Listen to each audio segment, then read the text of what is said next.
And the catalyst for the story was a man named Max.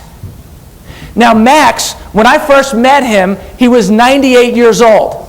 And quite honestly, this is going back about 14 years ago. I had never even met or even seen a 98-year-old person before, so I had no idea what a 98-year-old person was supposed to look like. And so I can tell you that when I met Max, he looked every bit as old as what I thought a 98-year-old person should look like. He was bent over, he was crippled, he was shriveled in his fingers, and he was shriveled in his spine.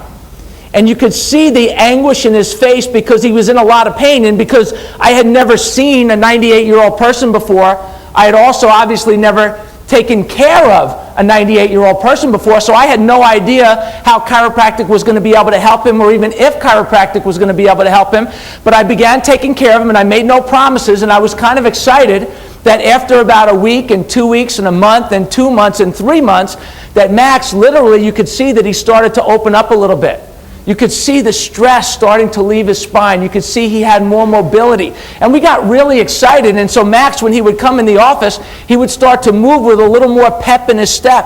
And he had a little more energy. And he had a bigger smile on his face. And you could see that a lot of the pain, that a lot of the suffering that Max was feeling was leaving his body, which was very exciting to us as his chiropractor, his doctor. And you know what was interesting about Max, there were a couple of things that struck me in this 98-year-old man.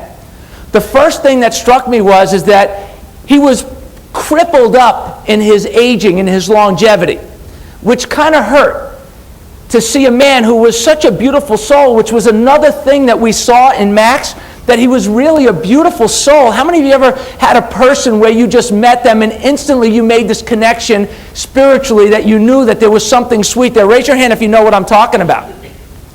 And so Max, we connected with him as an office, and so when we saw him so crippled up, it obviously hurt us, and we got excited as he started to heal.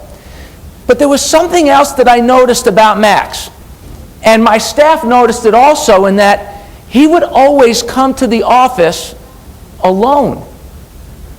Now, raise your hand if you have aging parents or grandparents, and you know that it's not a good idea for many of them to be alone, right? So we couldn't understand that Max, at 98 years old, was crippled and alone. We couldn't understand that nobody would bring him to the doctor's office to get his adjustments, or, and so here he was all by himself. And so we adopted him. As an office, we adopted him. Every time he came in, we gave him a big hug. We made him feel special because he really, really was. And we were excited that he started to heal. And the third thing that I noticed about Max, which was kind of interesting, is that he was broke. He had no money. And so he used to, after every adjustment, he would take his crinkled fingers, stick them in his crinkled pocket, the same pocket of the same pants that he wore every single time, and he'd take out those crinkled dollar bills and lay them on the counter. And after every visit, he would look up to me and say, and he'd grab my hand and shake my hand, and he would say, "Thank you, Dr. Plasker, thank you," smile, and leave. Well, this went on now for 3 months, and then 6 months, and then 9 months. And after about 9 months, we could see Max. I would drive around at lunchtime. I'd even see Max walking on the side of the road like this. And I'd honk the horn, and he'd pretend like he heard something, and he'd kind of wave like this, And, sometimes we'd make eye contact, and sometimes we wouldn't make eye contact. But what was interesting is that you could just feel the love there, and it was such a beautiful connection. So another 3 months goes by. It's now a year. Max is now 99 years old, and a funny thing happens. Max just stops coming in. And we didn't understand why. It was obviously he was doing really well, and so we tried to call him, but he had no phone. There was no way to reach him. We sent a letter, but the letters came back. And so after a month and 2 months or 3 months now of not being able to contact Max, what do you think we're thinking? 99 years old, right? What do you think we're thinking? Yeah. He passed, right? Well, wouldn't you know it, another 9 months goes by. Max is now 100 years old. And all of a sudden, out of the blue one day, Max comes walking through the front door of our office. My assistant was so excited to see him. She screamed out. She's like, "Max!" And she got up around the counter, ran around, and she gave him a big hug. Now, I'm in the back adjusting, and I could hear her call out his name. And I'm like, "Max is here? Max is here?" And so right after my adjustment, I went out, I ran around to the front, and I saw him, and I said, "Max!" And I gave him a really big hug. And I noticed when I looked Max in the eye that he was white as a ghost. His eyes were hollow, and he literally looked like a man who was ready to go. Well, Max looked up at me with a tear in his eye, and he grabbed my hand like he had done 50 times before. And he looked up at me, and he said to me, "Thank you, Dr. Plasker, thank you," and died right in my reception room.